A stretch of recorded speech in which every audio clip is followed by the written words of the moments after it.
रामैया को उसी गांव में खुद का एक खेत होता था। उस खेत में वो फसल उगाता था और उससे आए हुए पैसों से अपना घर चलाता था।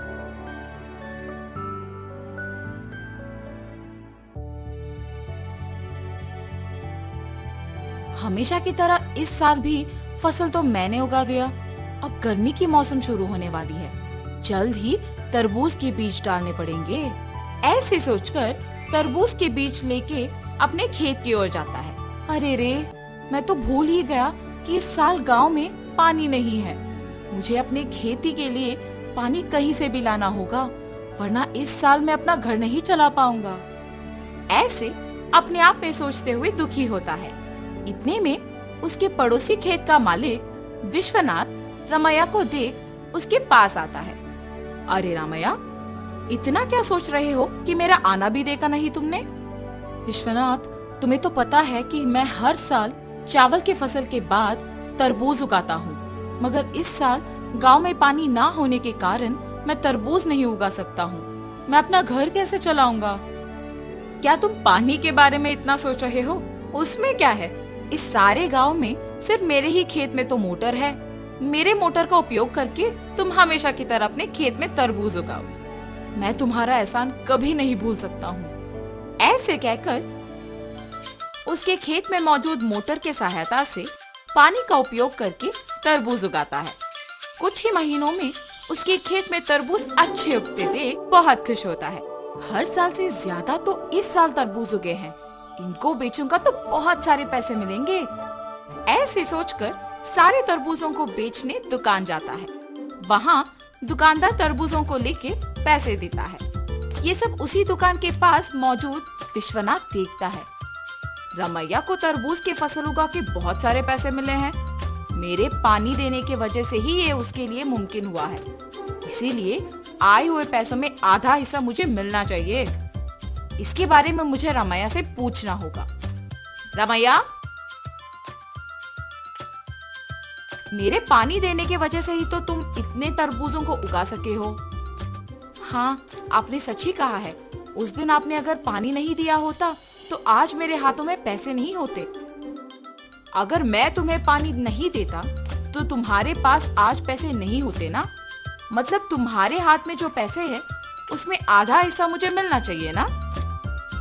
ठीक है जी, आपको सिर्फ इन पैसों में आधा हिस्सा चाहिए ना। लीजिए, आप ही की वजह से तो ये मेरे पास आए हैं। ऐसे खुशी से पैसे देता है। मैंने सोचा कि तुम पैसे नहीं दोगे, लेकिन तुमने मेरा एहसान वाकई चुका दिया। मेरे पूछने पर बिना सोचे तुमने पैसे बस दे दिया। तुम अगर ऐसे ही रहोगे तो तुम्हारी अच्छाई ही तुम्हें नष्ट कर देगी। ऐसे कहकर पैसे लेके वहाँ से चले जाता है। अब मेरे पास कुछ ही पैसे बचे हैं, इनके साथ मुझे कोई व्यापार शुरू करना होगा, मगर कौन सा? ऐसे सोचते रहता है।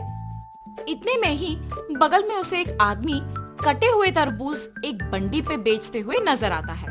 प्यास लग रहा है, एक तरबूज का टुकड़ा खाऊंगा।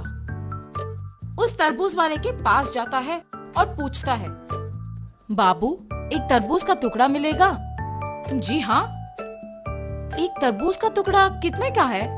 सिर्फ 5 रुपए है जी। एक तरबूज का टुकड़ा 5 रुपए का है?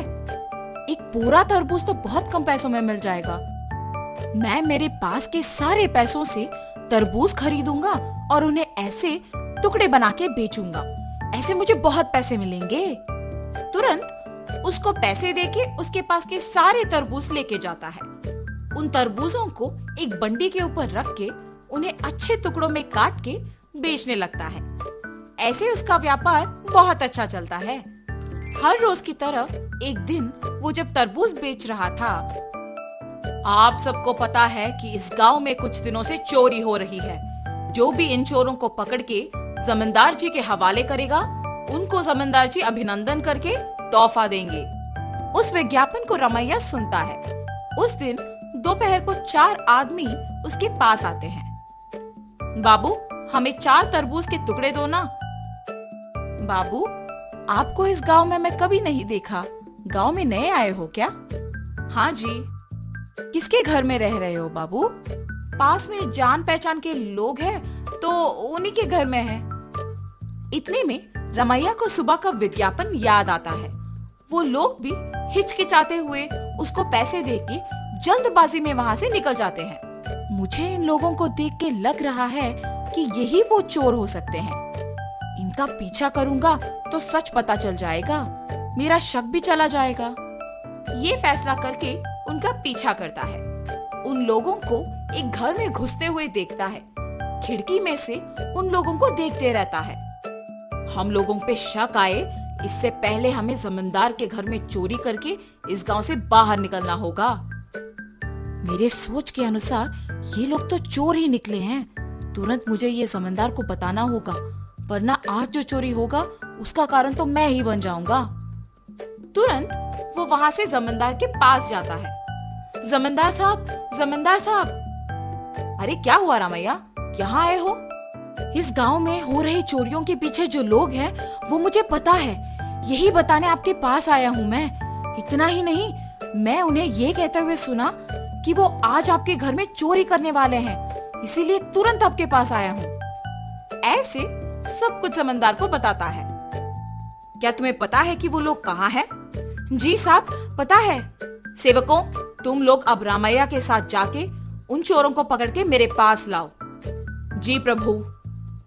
जमींदार के आज्ञा के अनुसार सेवक उन चोरों के घर जाके उनको पकड़ के जमींदार के पास लेके आते हैं। उन चोरों को पकड़ने के लिए गांव वालों के सामने रमैया का अभिनंदन किया जाता है और जमींदार उनके वचन के अनुसार उनके जायदाद में एक हिस्सा उसको देते हैं। तुम्हारे अच्छाई की वजह से ही तुम उनके जायदाद में एक हिस्सा पाए हो।